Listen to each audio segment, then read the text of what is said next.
नमस्कार, बहुत स्वागत है आपका इंडिया लीगल में। मैं हूँ राजश्री आपके साथ और आज एक बेहद अहम मसले के साथ आपके सामने हाजिर हूँ। दहशत का सबब बना 152 साल पुराना राजद्रोह कानून क्या आखिरकार रद्द हो गया है या होगा, ये सवाल अब सबकी जबान पर है। पिछले दिनों राजद्रोह कानून को सर्वोच्च अदालत में चुनौती दी गई थी, जिसके बाद से कोर्ट ने इस पर अंतरिम रोक लगा दिया। सुप्रीम कोर्ट ने फैसले में 3 अहम बातें कही हैं। पहला, फिलहाल कोई मुकदमा इस मामले में दर्ज नहीं होगा। दूसरा, पेंडिंग मामलों में जो मुकदमे इस धारा के तहत दर्ज हैं उन्हें ठंडे बस्ते में रखा जाएगा, यानी कि इन पर अभी कोई कार्रवाई या सुनवाई नहीं होगी। ये सारे आदेश तब तक लागू रहेंगे जब तक कोर्ट कोई अगला आदेश न दे या फिर सरकार इस पर कोई फैसला न ले ले। भारतीय दंड संहिता की धारा 124A या राजद्रोह की वैधता को चुनौती देते हुए उसे रद्द करने की निर्देश देने की मांग संबंधी याचिकाओं पर सुप्रीम कोर्ट अभी सुनवाई कर रहा है। मसला 5 या 7 जजों की बड़ी बेंच को रेफर करने का भी है। सुनवाई के दौरान अटॉर्नी जनरल के वेणुगोपाल ने ये भी तर्क दिया कि धारा 124A के दुरुपयोग को नियंत्रण में लाया गया है, लेकिन उसी सांस में उन्होंने ये भी कह दिया कि देखिए, इस देश में आखिर हो क्या रहा है। हनुमान चालीसा का पाठ करने वालों के खिलाफ देशद्रोह का आरोप लगाया जा रहा है। ये बात महाराष्ट्र के संदर्भ में कही गई, लेकिन इसके कई मायने निकाले गए। वहीं फैसले के बाद कानून मंत्री को लगा कि कोर्ट लक्ष्मण रेखा का अतिक्रमण कर रही है।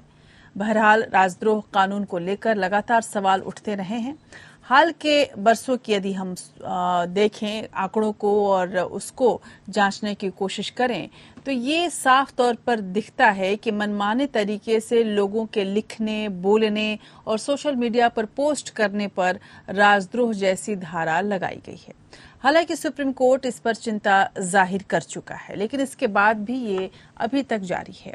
भारतीय दंड संहिता की धारा 124A के अनुसार जब कोई व्यक्ति बोले गए या लिखित शब्दों, संकेत या तस्वीरें सरकार के खिलाफ घृणा या अवमानना या फिर उत्तेजित करने का प्रयास करता है या सरकार के प्रति असंतोष को भड़काने का प्रयास करता है, तो वो राजद्रोह का आरोपी है। इतिहास की ओर नजर डालें तो ब्रिटिश राज के दौरान 1870 में इंडियन पिनल कोड यानी IPC बना और लागू हुआ। 1860 में इंडियन पिनल कोड बना और लागू हुआ। इस दौरान राजद्रोह के कानून को जेम्स स्टीफन ने लिखा था। उसने ये फैसला भी पुलिस पर छोड़ दिया था कि किस हरकत को देशद्रोह माना जा सकता है और किसे नहीं। यह आज तक चला आ रहा है। स्वतंत्रता आंदोलन के दौरान राजद्रोह की धारा का इस्तेमाल ब्रिटिश ने आंदोलन को कुचलने और सेनानियों को गिरफ्तार करने के लिए किया। इसका सबसे दुरुपयोग इसी के लिए किया गया था। 124A का इस्तेमाल महात्मा गांधी, भगत सिंह और बाल गंगाधर तिलक जैसे स्वतंत्रता सेनानियों के खिलाफ हुआ। ब्रिटिश राज में अदालतों ने कहा कि जरूरी नहीं कि हिंसा भड़कनी चाहिए। अगर अधिकारियों को लगता है कि किसी बयान से सरकार के खिलाफ असंतोष भड़क सकता है तो राजद्रोह के तहत उसे गिरफ्तार करके सजा सुनाई जा सकती है। 1947 में आजादी मिलने के बाद कई नेताओं ने देशद्रोह के कानून को हटाने की बात कही, लेकिन जब भारत का अपना संविधान लागू हुआ तो उसमें भी धारा 124A को जोड़कर रखा गया। 1962 में सुप्रीम कोर्ट ने बिहार सरकार के खिलाफ दाखिल केदारनाथ सिंह की याचिका पर राजद्रोह के कानून यानी सेक्शन 124A को कायम रखा था। उसके बाद से हर केस में इस फैसले का जिक्र आता है। केदारनाथ सिंह बिहार में फोर्ड कम्युनिस्ट पार्टी के नेता थे। बेगूसराय की एक रैली में उन्होंने सत्ताधारी कांग्रेस के खिलाफ मोर्चा खोला था। उन्होंने CBI और कांग्रेसी सरकार पर सख्त शब्दों का इस्तेमाल किया था।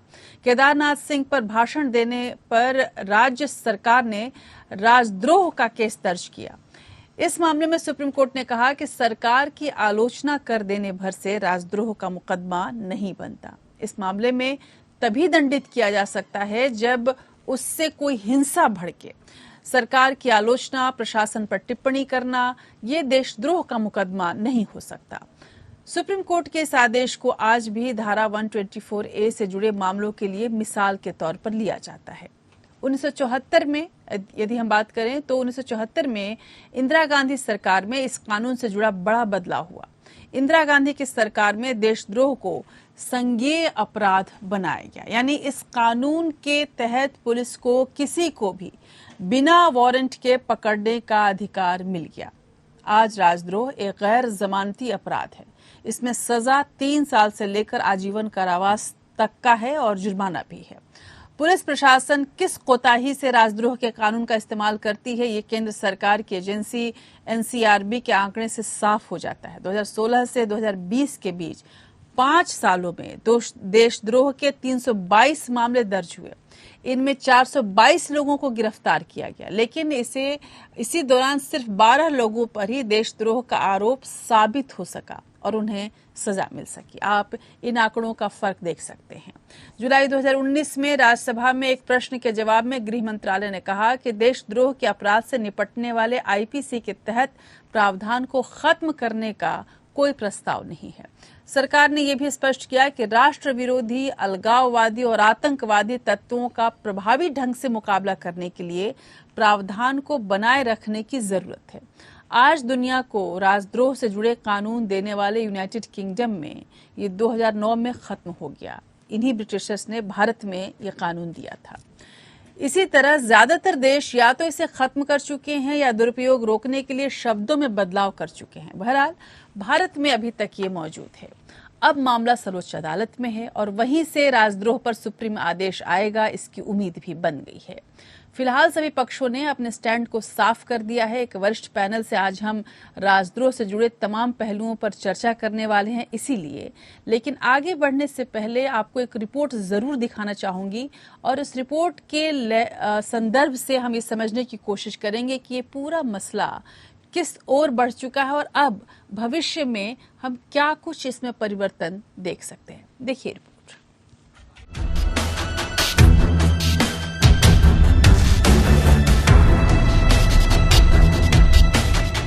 पिछले दिनों राजद्रोह मामले पर सुप्रीम कोर्ट और केंद्र आमने सामने दिखे।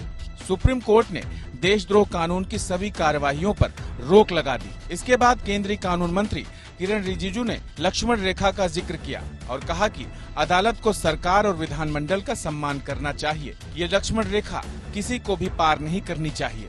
One thing I must say is that we respect the court, we respect the independence of the court, but there are things which is called Lakshman Rekha. All the organs of the state must respect each other and also to practice our respect in letter and deed. Whatever we say, whatever we do, we have to ensure that we respect the provisions of the Constitution of India as well as all the existing laws. मसला सिर्फ राजद्रोह कानून के गलत इस्तेमाल का नहीं है, इसमें अभिव्यक्ति की आजादी को कुचलने का भी मामला निहित है। अगर अदालतों के पिछले फैसलों पर नजर डालें तो कोर्ट हमेशा से ही लोकतांत्रिक तरीके से सरकार के खिलाफ आवाज उठाने की कोशिशों का समर्थन करता दिखा है और राजद्रोह कानून के गलत इस्तेमाल की निंदा की है। एक नजर डालते हैं राजद्रोह से जुड़े केसों पर। बलवंत सिंह बनाम पंजाब राज्य 1955। सुप्रीम कोर्ट ने इंदिरा गांधी की हत्या के बाद आगजनी के नारे लगाने वालों के लिए देशद्रोह की सजा को इस आधार पर पलट दिया कि नारे लगाने से हिंसा नहीं हुई। उत्तेजक नारेबाजी से हिंसा नहीं हुई तो राजद्रोह नहीं लगेगा। Supreme court. रामनंदन बनाम राज्य 1958। इलाहाबाद हाई कोर्ट ने रामनंदन के भाषण को राजद्रोह करार करने वाले फैसले को पलट दिया। शांतिपूर्वक तरीके से सरकार की आलोचना या फिर प्रशासन पर टिप्पणी करने भर से देशद्रोह का मुकदमा नहीं बनता। देशद्रोह कानून का इस्तेमाल तभी हो जब सीधे तौर पर हिंसा भड़काने का मामला हो। केवल नारेबाजी देशद्रोह के दायरे में नहीं आती। विनोद दुआ बनाम भारत संघ 2021। आलोचना का दायरा तय है और उस दायरे में आलोचना करना राजद्रोह नहीं है। Supreme court. रजत शर्मा बनाम भारत संघ 2021। फारूक अब्दुल्ला की धारा 370 टिप्पणी का मामला। केंद्र के निर्णय से अलग दृष्टिकोण व्यक्त करना देशद्रोह नहीं है। Supreme court. टूल किट मामला। राज्य बनाम दिशा ए रवि 2021। नागरिक सरकार के विवेक रक्षक हैं। Delhi high court. स्वस्थ लोकतंत्र की पहचान सूचित और मुखर जनता है। Delhi high court. Patricia Mukhim बनाम मेघालय राज्य 2021। निष्क्रिय सरकार या अधिकारियों के खिलाफ पीड़ित जनता का असंतोष गलत नहीं है, सुप्रीम कोर्ट। जाकिर हुसैन बनाम केंद्र शासित प्रदेश लद्दाख 2021। गलवान घाटी संघर्ष पर सेना के खिलाफ अमर्यादित टिप्पणी। 124A के तहत अपराध तभी है जब वह सरकार के खिलाफ हिंसा के लिए उकसाने से जुड़ा हो।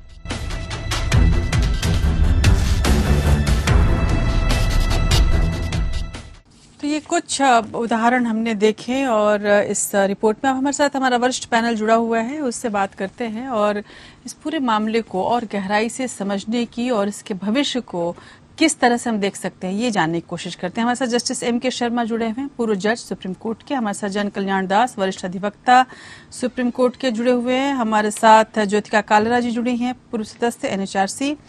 राधिका झा रिसर्च एग्जीक्यूटिव हैं कॉमन कॉज की, वो हमारे साथ हैं। और डॉक्टर आदित्य आर्या, पूर्व DGP हमारे साथ जुड़े हुए हैं। सबसे पहले राधिका आपके पास आना चाहूंगी और जिस तरह से 124A के खिलाफ याचिका हुई और जिस पर सुप्रीम कोर्ट ने सुनवाई की और एक तरह से अभी फिलहाल कह दिया कि जो चीजें स्थिति है उसको यथास्थिति बरकरार रखी जाए, इस याचिका की जो मूल आत्मा है वो क्या है, कैसे क्या प्रेरणा है इसकी, इस याचिका में जो मुख्य बिंदु था वो क्या था? तो ये जो याचिका है उसका मतलब पहले तो मैं ये बताना चाहूंगी कि हमारे हिसाब से कोर्ट ने एक बहुत बड़ी अपॉर्चुनिटी गवा दी है और कोर्ट को इसी वक्त सेडिशन को अनकॉन्स्टिट्यूशनल डिक्लेयर कर देना चाहिए था, सेडिशन को। नहीं वो तो कोर्ट की बात है, लेकिन याचिका में क्या था आप पहले ये बताएं हमें ताकि हम इसको और समझने की कोशिश करें। जी, या बेसिकली यही था कि हमारा जो प्रेयर था वो ये है कि कोई भी आपका फ्रीडम ऑफ स्पीच जो है वो रिस्ट्रिक्ट इस वजह से नहीं होना चाहिए कि आप एडवोकेसी या किसी सरकार के खिलाफ या किसी सरकारी या किसी कोर्ट के जजमेंट के खिलाफ आप कुछ भी बोल रहे हैं। आपका अगर कोई क्रिटिसिज्म है किसी सरकार की किसी भी व्यवस्था को लेके तो उसको सेडिशन करार करने के बजाय हमारे पास एक बेसिक फ्रीडम ऑफ स्पीच होना चाहिए। और जो एक एसेंस थी हमारी पिटिशन की वो यही थी कि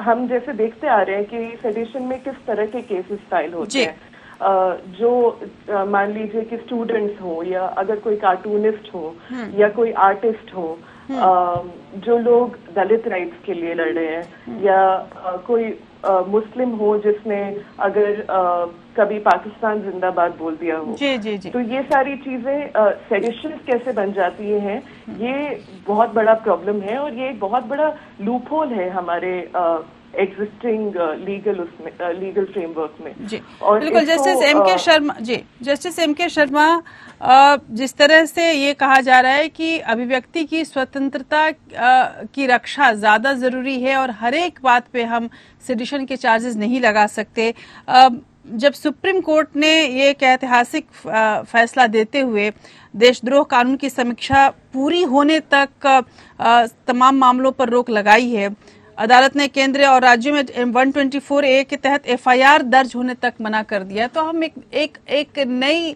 राह ये देखते हैं कि सरकार ने कहा कि नहीं ये तो आउटरीच है और लक्ष्मण रेखा लांघी जा रही है। मैं दो चीजें आपसे जानना चाहूंगी कि राजद्रोह पर सुप्रीम कोर्ट का ये जो अंतरिम आदेश है उसको किस तरह से देखा जाए, पहला, और क्या वाकई ये जुडिशियल ओवररीच का मामला है? The Law Commission also had a opportunity of looking into it, and it has opined that 124 should continue to operate, but it should be applicable only in cases when the intention is to disrupt the public office, a public order, or to overthrow the government with violence or illegal means. So therefore, this has been retained in our statute, but it has to be used only in rare cases this is what is being done. But unfortunately, now what is happening is, you see, it is being used by the state, by these several state governments and also by the central government in cases where, you see, there is some dissent, or maybe there is being used against the political rivals also. That is where it is being misused, and therefore the Supreme Court has to step in, because the constitutionality is being questioned again. So in order to deal with that, they wanted to test the constitutionality once again. But at that point of time, the central government says that let us have a relook ourselves and then we get back to you. And so therefore, this interim order was passed saying, the investigation under investigation so far the FIRs are concerned, which have filed afresh in the proceedings, and all pending cases are also stayed. So this is where the situation is, and I do not think that it is a case of overreach by the judiciary, because judiciary has to look into a matter when challenge is made to the constitutionality of a provision, which appears to be a just and correct stand which is taken by the Supreme Court. This is what I think is a point which is to be appreciated by all concerned. जी बिल्कुल, लेकिन आदित्य आर्या जी, जब बात हम करते हैं sedition की, तो सबसे पहली भूमिका आ जाती है पुलिस की। अगर हमने अभी हाल फिलहाल में जो पूरा मामला उठा और महाराष्ट्र के संदर्भ में राणा दंपति के बेल वाला जो मामला उठा, उसमें सेशन कोर्ट ने कहा कि राणा दंपति ने अभिव्यक्ति की स्वतंत्रता की सीमा को लांघा है, लेकिन अपमानजनक टिप्पणी या बयान ही राजद्रोह लगाने के लिए पर्याप्त नहीं है। क्या आपको लगता है कि पुलिस, और ये कोई पहला उदाहरण नहीं था, ऐसे तमाम उदाहरण हमारे सामने हैं, क्या आपको लगता है कि पुलिस जो है वो वाकई राजद्रोह कानून का गलत इस्तेमाल कर रही है? और ये जैसा कहा जाता है, सीजीआई ने भी इस पर कंसर्न जाहिर किया था कि पुलिस सरकार के पीछे पीछे चलती है और अपने सरकारी आकाओं के हिसाब से काम करती है। क्या आप इस तरह समझते हैं इस पूरे मामले को? ये इम्प्रेशन, जो परसेप्शन है जो पब्लिक का, बिल्कुल सही है। पुलिस ने अभी तक अपने को इम्पार्शियल नहीं दिखाया है। पुलिस का जब भी काम आता है तो they are suppose to uphold the law, उनको लॉ के अनुसार करना है। They should not interpret the law as per the convenience of the ruling party. अभी हो क्या रहा है, जो हमारा इंटरप्रिटेशन ऑफ लॉ है वो हमारी कन्वीनियंस पर हो गया है। It is not as per the constitution. That is creating problem. जब हमारी मर्जी होती है तो हम केस रजिस्टर कर लेते हैं, चाहे वो सिविल मैटर हो तब भी कुछ क्रिमिनल केस बना देते हैं। जब हमारी मर्जी होती है तो हम केस को क्रिमिनल होते हुए सिविल मैटर कह करके नहीं रजिस्टर करते हैं या सुनते नहीं है। इस तरह की बातें चल रही हैं। तो हमारे ख्याल से इंटरप्रिटेशन अभी जो हो रहा है पुलिस की तरफ से, ये उचित नहीं है। मतलब गलत कर रहे हैं, मतलब ज्यादती हो रही है लोगों के साथ।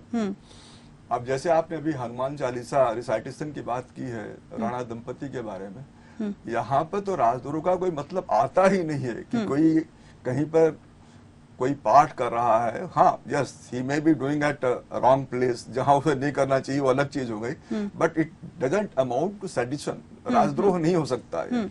राजद्रोह के बारे में अगर आप देखेंगे तो इसकी जेनेसिस क्या है, 1860 में जब आईपीसी इनैक्ट किया गया था उस समय 124A नहीं था। आफ्टर अबाउट 30 इयर्स, मतलब 1890 में जाकर के 124A इंसर्ट किया, इंक्लूड किया गया था। उसके बाद ये चलता रहा और इसका ज्यादातर प्रयोग जो किया गया था हमारे जो फ्रीडम फाइटर्स थे, स्वतंत्रता सेनानी, उनके खिलाफ, इंडिपेंडेंस में जिन्होंने पार्टिसिपेट किया था स्ट्रगल में, उनके अगेंस्ट यूज किया गया था। आपने ऑलरेडी अभी बताया, आपने नाम लिया है भगत सिंह का, महात्मा गांधी का, इन सब के अगेंस्ट जो है राजद्रोह का केस चलाया गया था। उसके बाद अगर आप देखते हैं इंडिपेंडेंट इंडिया में आकर के, स्वतंत्र भारत में आप देखते हैं तो इस तरह के 2-4 केसेस हुए हैं। 1950 में Ramesh Thapar versus state of Madras का है। 1951 में है Tara Singh Gopichand versus state of Punjab, ये Punjab and Haryana high court का है। 1959 में Ramnandan versus state of UP. इन सब में जो है ये डिक्लेयर कर दिया गया था कि दिस 124A इज अनकॉन्स्टिट्यूशनल। उसके बाद फिर वो केदारनाथ का जो आपने अभी केदारनाथ सिंह का जो केस आपने कोर्ट किया है, उस केस में आकर के सुप्रीम कोर्ट ने ऑब्जर्व किया है कि नहीं साहब कॉन्स्टिट्यूशनली ठीक है, ये किया जाएगा, रहना चाहिए कॉन्स्टिट्यूशन में। लेकिन जिस तरह का इसका मिसयूज हो रहा है उससे लगता है कि ये मिसयूज तो रोकना चाहिए, नंबर 1। नंबर 2, राजद्रोह को रोकने के लिए हमारे पास और भी एक्ट्स हैं। हम लोगों ने अभी आपने सुना टाडा का नाम था, टाडा को बदल के यूएपीए कर दिया गया है। मच मोर स्ट्रिंजेंट एक्ट जिसके तहत हम लोगों के अगेंस्ट एक्शन ले सकते हैं। तो यहाँ पर अभी हमारे अनुसार तो यह है कि जो पुलिस का एक्शन है it is partisan, it is not impartial as per the law. बिल्कुल। जब जन कल्याण दास जी, जब आदित्य आर्या जी बात कर रहे थे सेडिशन की, उसी वक्त हमने ये जिक्र सुना टाडा का और यूएपीए का। मैं उस पर भी जरूर सवाल पूछना चाहूंगी कि सेडिशन ही क्यों नहीं उन तमाम एक्ट को, जब ये आज जब सुप्रीम कोर्ट ने कहा है और बहुत हद तक जैसा कि राधिका ने भी कहा कि हम ये मानते हैं कि सेडिशन के चार्जेस अमानवीय हैं, इसलिए हम इस तरह के कानून को रोकना चाहते हैं, फिर यूएपीए और टाडा इन तमाम का क्या होगा, इस पर भी एक सवाल बनेगा। लेकिन उससे पहले एक जो बड़ी बात है वो ये है कि सर्वोच्च न्यायालय ने, सुप्रीम कोर्ट ने कई फैसलों में राजद्रोह का जो कानून है उसके दायरे को कम किया है। फिर भी जमानत मिलने में हमने देखा है कि मुश्किल होती है या फिर नहीं मिलती है। बहुत सारे मामले ऐसे भी हैं जहां जमानत मिली ही नहीं। अगर हम बॉम्बे हाई कोर्ट के भीमा कोरेगांव वाला मामला याद करें, जिसमें वरवरा राव समेत 3 आरोपियों को द्वारा दायर एक समीक्षा आवेदन को खारिज कर दिया गया था, ये सोचते हुए कि इसमें सेडिशन चार्जेस हैं और गंभीर मामला है, जिसमें डिफॉल्ट जमानत की मांग की गई थी, उसे भी खारिज कर दिया गया था। तकनीकी कारणों से कहे या जिस भी वजह से 124A में कई ऐसे मामले होते हैं जहां जमानत नहीं मिलती। क्या आप मानते हैं कि ये मिसकैरेज ऑफ जस्टिस है? हमारे अनुसार जन कल्याण दास जी आपसे। जी देखिए 124A आईपीसी जो सेक्शन है, it is essentially by product of a colonial era. हम इसको मैकेनिकली लॉर्ड मैकले ने इनिशियली ड्राफ्ट करके बाद में इसको इंडियन पेनल कोड में ड्राफ्ट किया गया था। जो पेरेंट मदर कंट्री है दैट इज यूके, वहां का लॉ कमीशन का रिकमेंडेशन के बाद ये सेक्शन वहां से हटा दिया गया है, जो सेडिशन प्रोविजन है। बिल्कुल। न्यूजीलैंड में भी this has been abolished. USA में इनको सिटीजन हटा के दूसरे नाम पे इनको एक कॉन्स्पिरेसी फॉर ट्रीजन करके रखे हैं, और उसमें जो परसेंटेज ऑफ केस रजिस्टर होता है वो पूरा सेंचुरी में 1 या 2 होता है 100 साल में। लेकिन इंडिया में इसका काफी मिसयूज हो रहा है।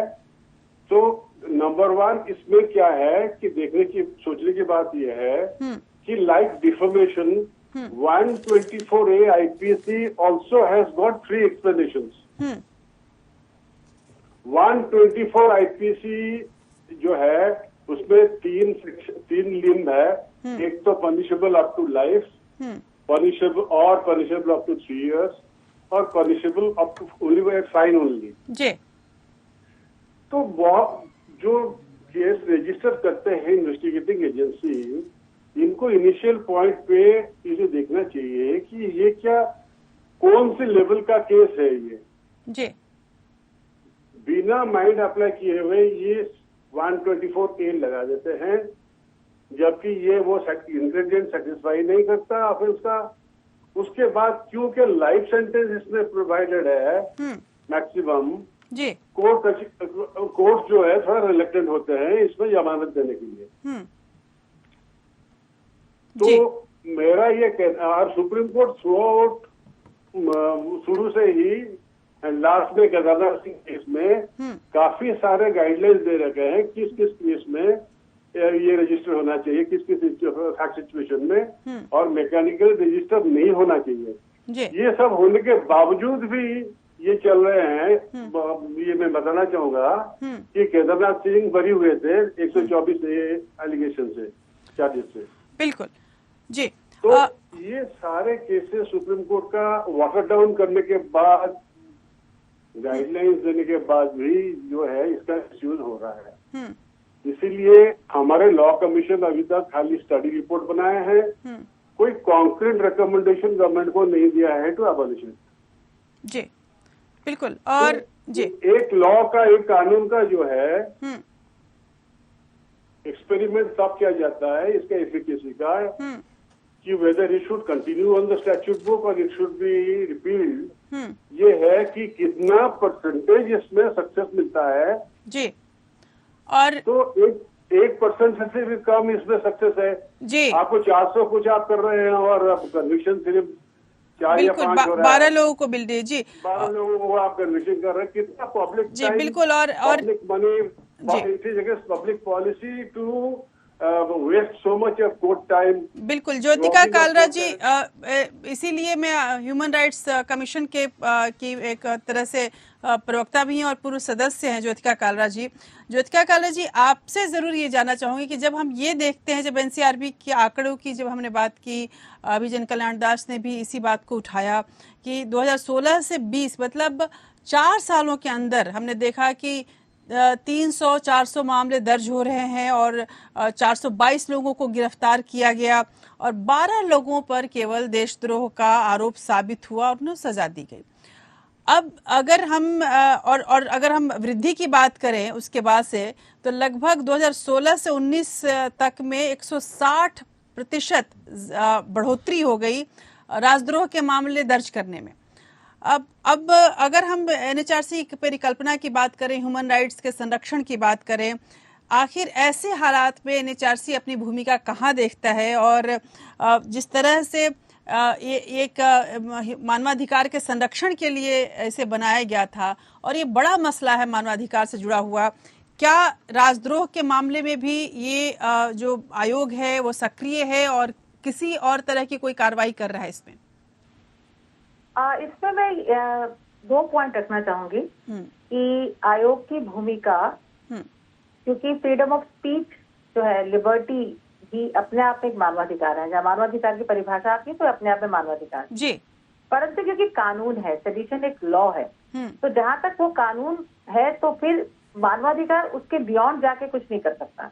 और आज तक भी जो सेडिशन लॉ चलता रहा वो इसीलिए चलता रहा कि केदारनाथ सिंह में ये अपहोल्ड, उसकी वैलिडिटी को अपहोल्ड किया गया, तो वो कानून सही है। तो शासन को पूरा अधिकार है कि उस कानून के तहत वो कार्रवाई करे। जो मुद्दा आता है वो ये आता है कि जब केदारनाथ सिंह भी 1962 की जजमेंट है, उसमें भी जितनी रिस्ट्रिक्शंस लगाई गई थी, तो और ये जो कहा गया था कि ये फ्रीडम ऑफ, ये एंटीथेटिकल है डेमोक्रेसी को या एंटीथेटिकल है फ्रीडम ऑफ स्पीच को, उस जजमेंट के बावजूद वो जब सब रिस्ट्रिक्शंस उस जजमेंट में जो उसको क्लैरिफिकेशन दिया गया कि कैसे किन किन कारणों से रिस्ट्रिक्ट किया जाता है, उसके बावजूद जिस तरह से बेशर्मी से ये कानून लगाया जाता है, तो फिर वही बात है कि उसकी जो रेमेडी लाई करती है वो questioning before the high court होती है। तो जो मानवाधिकार आयोग के साथ साथ जो फ्रीडम ऑफ स्पीच, जैसे हम अगर कहें कि जो फंडामेंटल राइट है, मतलब अगर हम 124A को कहें, और आज तक जितनी भी अभी तक हमने जजमेंट जो आपने भी राष्ट्रीय कोर्ट करी है और पैनल के लोगों ने भी जो जजमेंट कोर्ट करी, तो कुल मिलाकर लबोलबाव यही बनता है कि आपको बोलने की स्वतंत्रता है। और वो बोलने की स्वतंत्रता इंक्लूड करती है कि आप सरकार के कामकाज पर टीका टिप्पणी कर सकते हो, उसको क्रिटिसाइज कर सकते हैं, क्योंकि मुझे फ्रीडम ऑफ स्पीच है। और जब ये संविधान में article 19(1)(a) constituent assembly discuss कर रही थी, तो 19(2) में, मतलब जो रीजनेबल रिस्ट्रिक्शन की बात करती है, एक स्टेट पर सेडिशन था, परंतु वो सेडिशन हटा दिया गया कि रीजनेबल रिस्ट्रिक्शन में सेडिशन नहीं होना चाहिए। तो ये मानवाधिकार का हनन इस प्रकार से है क्योंकि ये आपके बोलने का अधिकार का हनन है। परंतु जो आपने बताया कि मानवाधिकार आयोग के पास इतना अधिकार कानून के तहत नहीं है कि वो इसमें कुछ बढ़ के कर सके। कोई अगर FIR दर्ज होती है तो उसको क्वैश ही हो सकती है, और वो क्वैश केवल कॉन्स्टिट्यूशनल कोर्ट, हाई कोर्ट या सुप्रीम कोर्ट कर सकती है। और आपने अभी तक जितनी भी जजमेंट आई, FIR क्वैशिंग जो विनोद दुआ की भी बात आई, वो क्वैश कॉन्स्टिट्यूशनल कोर्ट ही कर सकती है जी। और यही मेरा कहना है। और मतलब असली जो दुख की बात है वो कानून में उतना परेशानी नहीं है। दुख की बात यह है कि सरकारें बिल्कुल बेशर्मी से, और जो पुलिस भी है वो ये ध्यान ना रखते हुए कि आखिर कानून में क्या होना चाहिए, बस मनमाने तरीके से 124A का इस्तेमाल करती है जी। वो बड़ी एक चिंता का विषय है जी। और एक और मैं कहना चाहूंगी, जब केदारनाथ सिंह आया तब तो ये सब इलेक्ट्रॉनिक मीडिया था ही नहीं।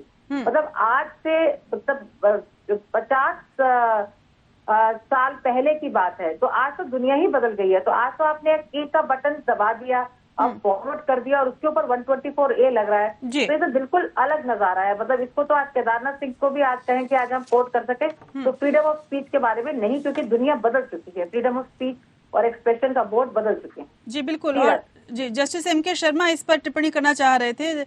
जस्टिस MK शर्मा, इसके पहले कि आप अपनी प्रतिक्रिया दें, मैं ये जरूर पूछना चाहूंगी आपसे कि अगर हम देशद्रोह कानून को अपने मौजूदा स्वरूप में जिस तरह से इसे परिभाषित किया गया है, उसकी वजह से कहा जाता है कि इसका दुरुपयोग बहुत आसान हो गया है। जस्टिस चंद्रचूड़ ने भी कहा, मैं उनको कोट करना चाहूंगी, कि समय आ गया है कि हमें ये परिभाषित करना होगा कि राजद्रोह आखिर क्या है और क्या नहीं है। 2018 लॉ कमीशन की रिपोर्ट में, 2018 की रिपोर्ट में ये भी साफ कहा गया था कि राजद्रोह शब्द को ही बदल देने की जरूरत है, लेकिन उसने कानून हटाने की अनुशंसा नहीं की थी। राजद्रोह शब्द तो बदल दीजिए पर कानून रहने दीजिए, इसी तरह का कोई कानून होना चाहिए। परिभाषा एक बड़ा मुद्दा मसला बना हुआ है। सवाल ये है कि राजद्रोह और अभिव्यक्ति की स्वतंत्रता के बीच संतुलन कैसे बनाया जाए। जो हम रीजनेबल रिस्ट्रिक्शन की बात करते हैं, और कैसे ये तय करें कि ये जो मामला है वो राजद्रोह में आएगा, ये नहीं आएगा, क्योंकि अभी जो मामले जितने हमने देखे हैं राजद्रोह में जो डाले गए और जिन लोगों को पकड़ा गया, वो सभी मामले कुछ ऐसे हैं, किसी ने कुछ लिख दिया, किसी ने कुछ बोल दिया, किसी ने कोई चित्र बना दी, किसी ने कोई टिप्पणी कर दी, किसी ने कुछ पढ़ने को कह दिया, आप उस पर राजद्रोह लगा रहे हैं। ऐसे में बड़ी गंभीर चिंता है कि अभिव्यक्ति की स्वतंत्रता और राजद्रोह के बीच संतुलन कैसे बनाया जाए। So far, right of free speech and expression is concerned, this is a very sacrosanct right, and nobody should be interfering with the right. No law can interfere with this right. But as you know, that this particular right is also restricted right, because there reasonable restriction is put into these rights also. You know, in fact, in all the rights which are given, there is a provision which says that there can be a reasonable restriction to these rights. Now, therefore, reasonable rights can be there. So far, right of freedom of expression also. So therefore, constitutional validity, when it was questioned, it was upheld, despite the fact that it had affected to some extent the expression of right to expression and free speech. बिल्कुल। But be that as it may. जी, मैं सीधे जन कल्याण दास आपके पास आना चाहूंगी। Sir, एक जो बड़ा मसला, एक जैसे हमने बार बार कह रहे हैं कि अभिव्यक्ति की स्वतंत्रता और सेडिशन चार्जेस, तमाम तरह के संतुलन, ये सब कुछ तो है ही, लेकिन क्या आपको लगता है कि अब ये सही वक्त आ गया है कि केवल सेडिशन ही नहीं बल्कि सरकार सभी जो कठोर कानून है, ड्रैकोनियन लॉ जिसको बोला जाता है, उनकी समीक्षा करे, और चाहे वो UAPA हो, चाहे वो इस तरह के तमाम अन्य कानून हो, सेडिशन तो है ही उसमें, लगता है आपको कि इसी सिरे के साथ वो काम भी शुरू कर देना चाहिए? नहीं, मेरा ये कहना है कि अभी सेडिशन का मसला चल रहा है, इसमें क्योंकि और यूपी है सिमिलर फील्ड को ऑक्युपाई करते हुए, तो सेडिशन लॉ को पीस मिल सोशल लीगल इंजीनियरिंग से नहीं होगा, इसको होलसेल एबोलिश करना जरूरी है। बिकॉज डिस्पाइट इतने भी वाटर डाउन करने के बावजूद भी मिसयूज हो रहा है। जैसे टाडा हुआ था, हाँ। टाडा इतने दिन कंटिन्यू किया लेकिन इतना मिसयूज हुआ तो पार्लियामेंट को मजबूरन टाडा को रिपील करना पड़ा जी। तो ऐसे अकॉर्डिंगली अगर इतना बाकी सिस्टर लेजिस्लेशंस का अगर कंटिन्यूअस मिसयूज होगा, सोचने की बात यह है कि India is a signatory to many multilateral convention, multilateral treaties like human rights commission, international human rights convention, आपका political and economic right, individual political CP convention for political rights, ऐसे बहुत सारे मल्टीलैटरल कन्वेंशन है जिसके भी signatory India है। और Indian government repeatedly कह चुका है we have to show respect to multilateral convention. तो ये सबका कलेक्टिव एफर्ट होना चाहिए कि जो अगर कोई भी कानून बनता है, yes it is an act of balance between individual liberty, individual freedom and state necessity. Bail में ले जाइए, वो भी बैलेंस कोर्ट को बैलेंस करने का ड्यूटी है जी। लॉ मेकर्स को भी देख लीजिए, कोर्ट्स को भी फाइनल जजमेंट में भी देख लीजिए। Kedarnath was also act of balancing. तो ये सब करने के बावजूद अगर एक्सपीरियंस से ये कंक्लूजन आता है कि ये सारे एक्ट जो है ग्रॉसली मिसयूज हो रहा है and government is not able to prevent the misuse and remedy the mischief, मेरे हिसाब से तो होलसेल लीगल इंजीनियरिंग करके ये एक्ट को स्क्रैप करके कोई बेटर एक्ट जो है उसकी जगह में पार्लियामेंट को लाना चाहिए। बिल्कुल। आदित्य आर्य जी, जब सेडिशन चार्जेस की हम बात कर रहे हैं और सेडिशन कानून की बात कर रहे हैं, मान लीजिए एक अगर हम ऐसी स्थिति में पहुंचते हैं कि जहां सेडिशन को खत्म भी कर दिया जाता है, लेकिन उसके अलावा जैसे मैंने अभी चर्चा किया कि तमाम अन्य कानून है, यूएपीए है, अप्सपा है, एनएसए है, तमाम ऐसे कानून हैं जिसके दुरुपयोग होने के चांसेस हैं, क्योंकि ये माना जाता है कि पुलिस जो है वो ज्यादातर सरकार के प्रभाव में चलती है। अब आपको क्या लगता है कि ऐसे में आखिर ऐसी स्थिति कैसी बनाई जाए कि जो ये कानून है, जो बड़े सख्त कानून हैं, उनका सदुपयोग हो, दुरुपयोग न हो? ऐसी स्थिति क्या पुलिस के अंदर बन सकती है? पॉसिबल है, इसको किया जा सकता है।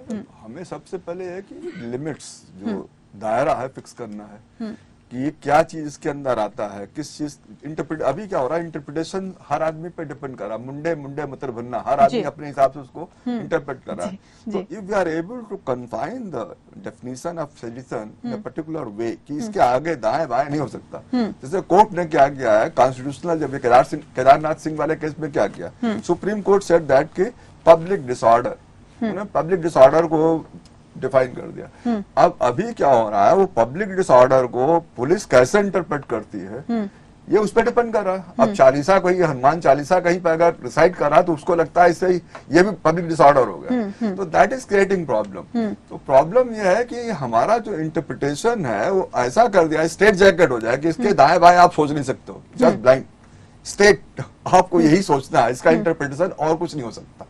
अगर ऐसा कुछ हम कर सकते हैं तब तो ठीक है, otherwise sedition as a law it has been abolished, repealed in UK, in other places, तो I don't think it's required as such, मतलब if you go by that.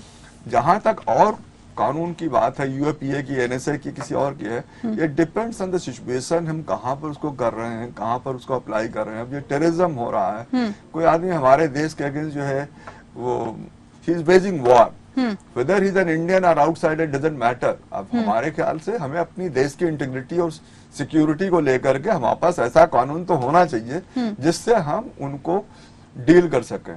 तो हम कानून के कठोरता के बारे में ज्यादा नहीं कहेंगे, हम चाहेंगे कि उसका जो इंटरप्रिटेशन और जो यूज है वो प्रॉपर यूज हो, मिसयूज ना हो। अभी ये समय, जैसे आपने खुद कहा है कि सरकारें बदलती हैं तो हमारा पुलिस का रवैया बदल जाता है। अब वो जो पहले जीपी सिंह साहब का एक केस आपको याद होगा, छत्तीसगढ़ का आईपीएस ऑफिसर है, उनके अगेंस्ट अब कैसे अप्लाई किया गया है, क्या हुआ है, I won't go into the details right now, but what I am trying to say कि it is the interpretation of law that is creating problem. जो हमारे यहाँ के लोग हैं जो केस रजिस्टर करते हैं उनकी अंडरस्टैंडिंग लॉ की उतनी अच्छी नहीं है जितनी, जैसे अभी हम लोग बात कर रहे हैं सुप्रीम कोर्ट की बात करें, हाई कोर्ट की बात करें, यार लीगल ल्यूमिनरीज, तो उनके अंडरस्टैंडिंग एंड इंटरप्रिटेशन लॉ का डिफरेंट है। और हमारा जो सब इंस्पेक्टर या इंस्पेक्टर थाने में होता है उसका interpretation, even if you go above in the hierarchy to the DGP और आईजीपी, और in case of if you take Delhi then it's a DCP, बिल्कुल वो अलग है और ये अलग है, बड़ा गैप है जी। तो अंडरस्टैंडिंग सबकी अलग अलग है। और केस रजिस्टर करने का जहाँ तक मामला आता है, it is the basic responsibility of the police station. Police station में FIR के लिए 3 चीजें होनी जरूरी हैं। First, it should be first in point of time. अगर समय पर सबसे पहले उसके अलावा किसी ने इन्फॉर्मेशन नहीं दी, then it is part of FIR। The second thing, it should disclose the commission of a cognizable offence, संज्ञेय अपराध का जो है बोध हो उससे। तीसरी चीज है, should be given to the officer in-charge of the station house officer of the police station. तो अगर 3 चीजें मिलती हैं तो FIR की बात बन जाती है। लेकिन वहां पर जब हम इन तीनों में बात करते हैं, सिटीजन की बात करते हैं, तो हमारा जो इंटरप्रिटेशन है, पब्लिक डिसऑर्डर, अब कोई हनुमान चालीसा पढ़ रहा है उससे पब्लिक डिसऑर्डर होगा, I think it can't be, it is beyond our imagination to constitute. हाँ, तो अब डिपेंड करता है कि आदमी किस तरह से कर रहा है, उसको समझ कैसे रहा है। तो कह रहे हैं इंडिविजुअली लोग समझ रहे हैं। लेकिन केवल महाराष्ट्र की बात नहीं है, ये तमाम पुलिस में भी तमाम उदाहरण है। यहीं पर ज्योतिका जी एक और गंभीर सवाल अभी मेरे सामने आ रहा था, जब हम लोग मानवाधिकार की बात करते हैं, न जाने क्यों जब भी इस तरह की बातें होती हैं तो हमारी नजर मानवाधिकार पर ही टिक जाती है और हमें मान के चलते हैं कि यहाँ से कुछ सोल्यूशन मिल जाएगा हमारे अधिकारों को लेके। लेकिन तब मानवाधिकार की सीमाएं दिखने लगती हैं जब इस तरह के मसले सामने आते हैं जो अब मैं उठाने जा रही हूँ। चेन्नई में स्थानीय और राष्ट्रीय गैर सरकारी संगठनों द्वारा एक आयोजित एक स्वतंत्र पीपुल्स ट्राइब्यूनल में ये कहा गया एक कार्यक्रम में, जिसमें कि ये स्पष्ट हुआ कि तमिलनाडु राज्य में जो मानवाधिकार आयोग है वो पूरी तरह से स्वतंत्र नहीं है। और इसके पीछे बात ये थी कि तमिलनाडु राज्य में मानवाधिकार आयोग राज्य सरकार के वित्तीय सहायता पर निर्भर करता है या वित्तीय रूप से नियंत्रित है। इसको 2 तरीके से लिया जाता है, यानी कि फंड वहां से आता है। अब राज्य मानवाधिकार आयोग में यदि ऐसा रहेगा और राज्य सरकार ही सदस्य भी चुनते हैं, अब अगर ऐसा रहेगा और मान लीजिए कि वहां पर कुछ इस तरह का मसला आता है, तो जाहिर सी बात है कि मानवाधिकार आयोग निष्पक्षता से कैसे काम करेगा, ये एक बड़ा मसला उठेगा। आप किस तरह से इस पूरे मामले को देखते हैं? क्या आपको लगता है कि मानवाधिकार आयोग को ज्यादा सक्षम बनाने की जरूरत है? आज तो हम सेडिशन की बात कर रहे हैं, कल तमाम अन्य मामले भी आएंगे, चाहे UAPA हो, चाहे अप्सपा हो या तमाम तरह के NSA हो। ये सारे जब दरवाजे मानवाधिकार आयोग की ओर खटखटाए जाएंगे, जब मानवाधिकार आयोग के दरवाजे, मानवाधिकार आयोग को ज्यादा सक्षम और आत्मनिर्भर बनने की जरूरत है राज्य भर में भी। क्या आपको ऐसा लगता है? जब ये डिस्कशन हो रही थी तो आप कह रहे एक ऐसा हवाला आया था कि स्टेट गवर्नमेंट्स को किया गया है from registering any FIR in 124A, जबकि जो सुप्रीम कोर्ट ने सेक्शन पैरा 7B में कहा है, वो क्या है कि वी होप एंड एक्सपेक्ट, मतलब कि इस तरह का रिस्ट्रेन नहीं है, पर राज्य सरकारों से ऐसी उम्मीद की जा रही है कि वो इस धारा के तहत FIR दर्ज नहीं करेंगे। तो अब आज हम ये मान के नहीं चल सकते कि 124A में IPC में जो FIR है वो दर्ज नहीं होगी।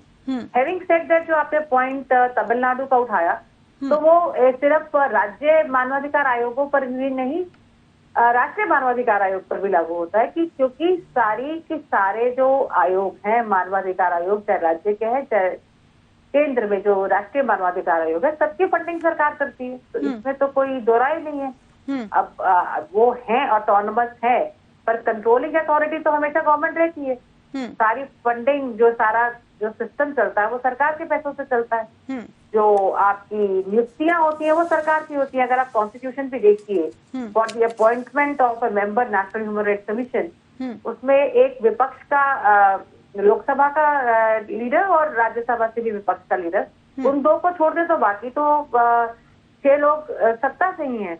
तो नियुक्ति, जो हम कहते हैं कि ज्यादा सशक्त से ज्यादा जरूरी है कि अगर हो सके तो जो नियुक्तियां हो वो इम्पार्शियल हों, जो कि मुझे नहीं लगता कि इस सिस्टम में जो आज प्रिवेलिंग सिस्टम है या जो हमेशा से हमारा संवैधानिक ढांचा है और जो ये कानून है जिसके तहत मानवाधिकार आयोग राष्ट्रीय या राज्य स्तर पर जब उनके सदस्यों की या उनके चेयरपर्सन की नियुक्ति होती है, तो इसके चलते वो नियुक्तियां क्योंकि इंडिपेंडेंट होंगी नहीं, तो क्योंकि इंडिपेंडेंट नियुक्तियां नहीं होने की मतलब संभावना बहुत कम है, तो आप मान के चलें कि आयोग सरकार के वॉचडॉग हैं, परंतु सरकार की नीतियों का विरोध करना और इस प्रकार के कानूनों को बढ़ चढ़कर वो उसपे करेंगे, ऐसा उम्मीद करना शायद इतना मतलब प्रैक्टिकल नहीं है जी। तो ये एक समस्या है, इसको हमें एक्सेप्ट करना चाहिए और अधिक कानून देने से, जैसे अम्बेडकर ने कॉन्स्टिट्यूएंट असेंबली के जो लास्ट स्पीच थी तब अम्बेडकर ने यही कहा था कि आप संविधान कितना भी अच्छा बना ले, पर अगर उसको लागू करने वाले लोग अच्छे नहीं होंगे तो संविधान में जो कहा गया है वो लागू नहीं हो पाएगा। और अब संविधान कितना भी बेकार हो पर लागू करने वाले लोग अगर अच्छे होंगे तो उसमें से बहुत कुछ कर लेंगे। जाहिर सी बात है, तो कानून अच्छा बनाकर अधिकार अच्छे देकर शायद कोई इतना बड़ा फर्क नहीं पड़ेगा। परंतु अगर वैसे इंडिपेंडेंट थिंकिंग और मानवाधिकार का वो करने वाले ऐसे लोग होंगे और इतना दम रखेंगे, वो मैं ये भी कहूंगी, मतलब जो इतनी क्षमता भी रखेंगे कि हम सरकार की नीतियों का विरोध कर सके, तभी वो ज्यादा जरूरी है जी। सरकार की बात चल रही है तो राधिका जी, सरकार ने राजद्रोह कानून पर अपना रुख जो है वो संसद में पहले ही स्पष्ट कर दिया है। संसद में पहले सरकार ने कहा था कि राष्ट्र विरोधी, अलगाववादी और आतंकवादी ताकतों को प्रभावी तरीके से इनका मुकाबला करने के लिए, इन पर कंट्रोल करने के लिए देशद्रोह कानून की हमें जरूरत है। ऐसे में इस मसले को अगर हम सुलझाने की बात करें, हालांकि जब सुप्रीम कोर्ट ने कहा तो किरण रिजिजू साहब ने ये स्पष्ट किया कि नहीं, सरकार इस पर सोचेगी और आगे प्रधानमंत्री इस पर कोई बयान देंगे, लेकिन फिलहाल अभी तक का जो स्टैंड है वो स्टैंड यही है कि ये कानून जरूरी है, सरकार ने कहा है। अब ऐसे में जब सरकार ये चाह रही है, आप कितना पुरुमीद हैं कि इस तरह के कानूनों को खत्म किया जा सकता है इस देश में?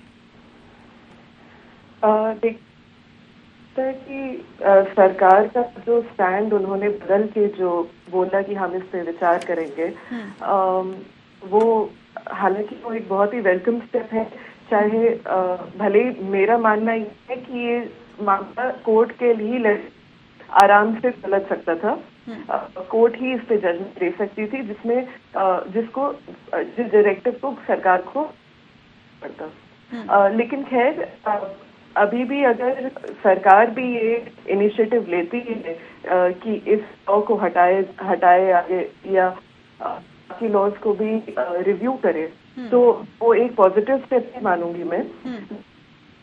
देखना है कि जो सेडिशन का जो लॉ है वो कभी भी अकेले बहुत ही कम केस होंगे जहाँ पे सिर्फ सेडिशन ही लगता है। जैसे अभी बात चल रही कि यूएपीए के सेक्शन हैं, इन आईटी एक्ट के सेक्शन, आर्म्स एक्ट के सेक्शन लगते हैं, बहुत से ऐसे बाकी कानून हैं जो कि इसके लगाए जाते हैं जो भी एक्यूज्ड हैं सेडिशन के, उनके ऊपर। तो जो बाकी कानून है उसमें भी हमको देखिए टेररिज्म या एंटी नेशनल एक्टिविटी जिसे सरकार बोल रही है, ये जरूर एक बहुत ही इम्पोर्टेंट मुद्दा है, सरकारी लेवल पे टैक्स करना चाहिए। लेकिन हमें ये भी देखना है कि हमारा पैटर्न क्या रहा है, हमारे ट्रेंड्स क्या रहे हैं लॉज को लेके। सबसे पहली बात तो सरकार जो हमारे पास डेटाबेस है आर्टिकल 40 जी, पिछले 6 सालों जी बिल्कुल। अभी जस्टिस एम.के. शर्मा आपके इस बात पर कुछ कहना चाह रहे थे। राधिका, मैं आऊंगी आपके पास, लेकिन जस्टिस एम.के. शर्मा, एक बड़ा मसला यही उठ रहा है जो राधिका ने भी उठाया, जिस पर आप टिप्पणी भी करना चाह रहे हैं, कि सेडिशन के साथ साथ यूएपीए भी लग जाता है, तमाम ऐसे भी मामले हैं, अप्सपा भी है, एनएसए भी है, ये भी लगाया जाता है। अब आपने एक चीज को हटा दिया लेकिन 4 तलवारें अभी खड़ी रखी हैं।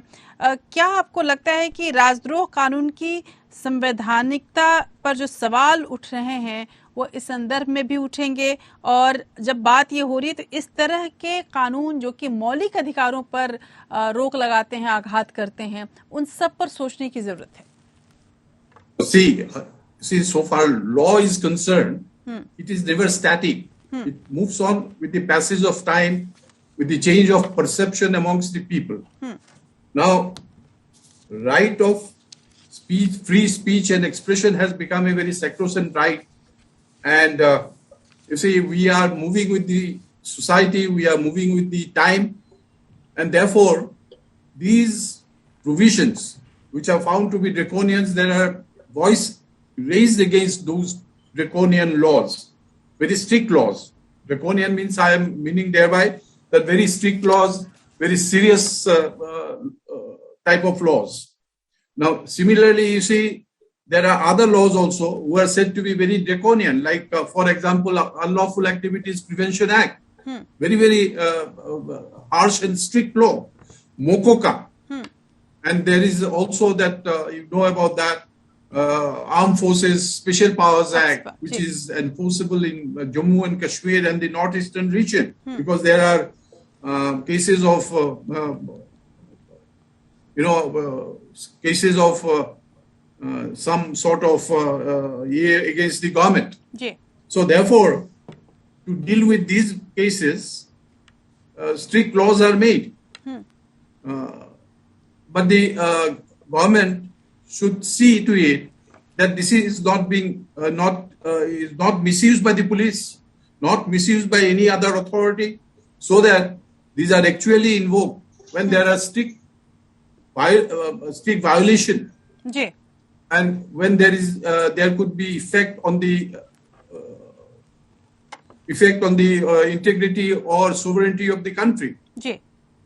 बिल्कुल। और तो कुल मिलाकर यदि हम देखें तो एक बात तो तय है कि जो कानून बने हैं वो कानून स्टैटिक नहीं है, जैसा कि जस्टिस एम के शर्मा ने भी कहा, परिवर्तनशील होना बहुत जरूरी है।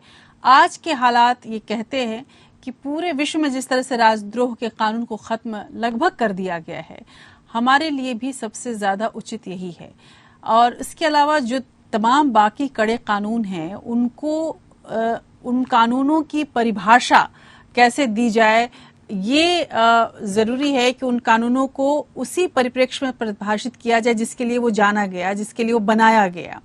और जब तक ये नहीं होगा, और एक संतुलन सरकार, अदालत और पुलिस, इन तीनों के बीच एक संतुलन बनना जरूरी है, तब शायद जाकर हम एक आदर्श स्थिति में पहुंच पाएंगे। और जैसा कि अम्बेडकर ने कहा था कि संविधान बढ़िया से बढ़िया हो, लेकिन कानून के पालन करने वाले अगर नहीं होंगे तो कोई भी संविधान फेल हो सकता है। यदि संविधान की रक्षा करनी है, मानवता की रक्षा करनी है, तो कानून को सही ढंग से परिभाषित करना और उसका पालन करना बहुत जरूरी है।